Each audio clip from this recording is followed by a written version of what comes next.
ہم خداوند کے پاک کلام میں سے پڑھیں گے زبور کی کتاب اس کا 23واں زبور۔ آپ کے پاس بائبل ہے تو کھولیے گا۔ زبور کی کتاب اس کا 23واں زبور لکھا ہے، داؤد کا مزمور۔ خداوند میرا چوپان ہے، مجھے کمی نہ ہوگی۔ وہ مجھے ہری ہری چراگاہوں میں بٹھاتا ہے، وہ مجھے راحت کے چشموں کے پاس لے جاتا ہے۔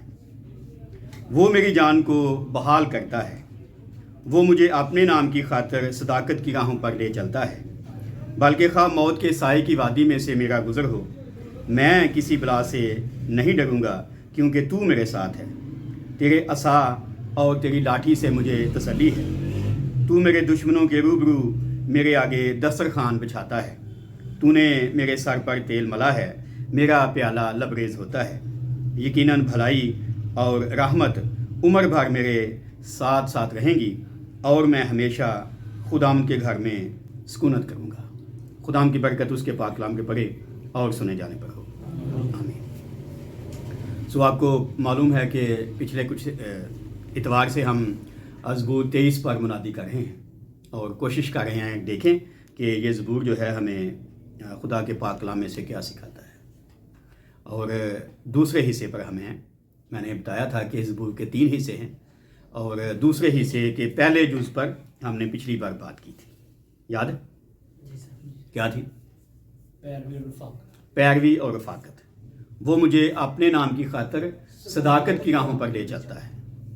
اور آگے تھا، بلکہ خواہ موت کے سائے کی وادی میں سے میرا گزر ہو، میں کسی بلا سے نہیں ڈروں گا، کیونکہ تو میرے ساتھ ہے۔ سو یہ دوسرے حصے کا پہلا جز تھا، اور آج ہم دوسرے جز پر بات کرنے لگے ہیں، اور یہ جز ہے زبور 23 کی 4 آیت کا جو آخری حصہ ہے، جیم جز ہے، وہاں سے لے کر 5ویں آیت، اور میں آپ کے لیے پڑھتا ہوں۔ 4 آیت کا تیسرا حصہ ہے، تیرے عصا اور تیری لاٹھی سے مجھے تسلی ہے۔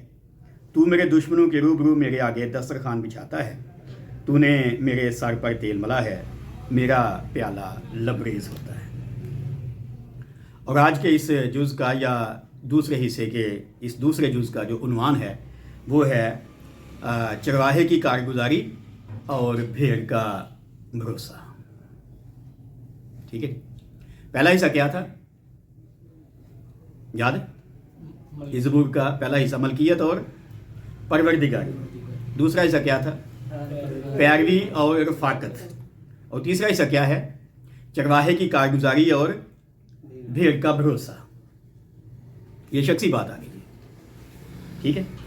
اور کیوں شخصی ہے؟ کیوں کہتا ہے تیرے عصا اور تیری لاٹھی سے مجھے تسلی ہے، تو میرے دشمنوں کی روبرو میرے آگے دسترخوان بچھاتا ہے۔ پہلے وہ کہتا تھا وہ مجھے اپنے نام کی خاطر صداقت کی راہوں پر لے چلتا ہے، اب وہ کہتا ہے تو یا تیرے عصا اور تیری لاٹھی سے مجھے تسلی ہے۔ اور آگے جانے سے پہلے ایک حوالہ ہم پڑھیں گے، گنتی کی کتاب اس کا 27واں باب، اس کی 15ویں سے 17ویں آیت تک پڑھیں گے۔ یہ وہ وقت ہے جب موسیٰ نے خداوند سے درخواست کی چرواہے کے بارے میں، اور میں نے بتایا تھا بائبل کا پہلا جو ہے کاہن چرواہا کون تھا؟ ہارون، ٹھیک ہے جی۔ اور یہاں لکھا ہے گنتی کی کتاب اس کا 27واں باب، اس کی 15ویں آیت سے، موسیٰ نے خداوند سے کہا کہ خداوند سارے بشر کی روحوں کا خدا کسی آدمی کو اس جماعت پر مقرر کرے جس کی عام گرفت ان کے روبرو ہو، اور وہ ان کو باہر لے جانے اور اندر لے آنے میں ان کا رہبر ہو، تاکہ خداوند کی جماعت ان بھیڑوں کی مانند نہ رہے جن کا کوئی چرواہا نہیں۔ کافی دن پہلے ہم نے یسوع مسیح کی بات جو اس نے منادی میں کہی تھی اس کا ذکر کیا تھا کہ یسوع نے ایک بھیڑ کو دیکھا جو ان بھیڑوں کی مانند جن کا چرواہا نہ ہو، خستہ حال اور پراگندہ تھے۔ اور یہ موقع جو بھی پڑھا گیا حوالہ اس وقت کا ہے جب ابھی ان کا چرواہا نہیں تھا۔ موسیٰ ان کی رہنمائی کر رہا تھا، پر موسیٰ نے درخواست کی خدا سے کہ کوئی ایسا بندہ ہو ایک چرواہے کی طرح جو ان لوگوں کو باہر لے جائے اور اندر لے آئے۔ یہ اس لیے میں نے آپ کے سامنے بات کی، پہلے بھی ہم نے بات کی تھی کہ بائبل میں چرواہا کاہن کو کہتے ہیں، اور زبور 23 اسی بات کی مناسبت میں بیان کیا گیا۔ اور یہاں جو ہم نے پچھلی بار بھی بات پڑھی تھی، یہ اس عام گروت کا ذکر ہے کہ چرواہا کس طرح سے بھیڑوں کی دیکھ بھال کرتا ہے۔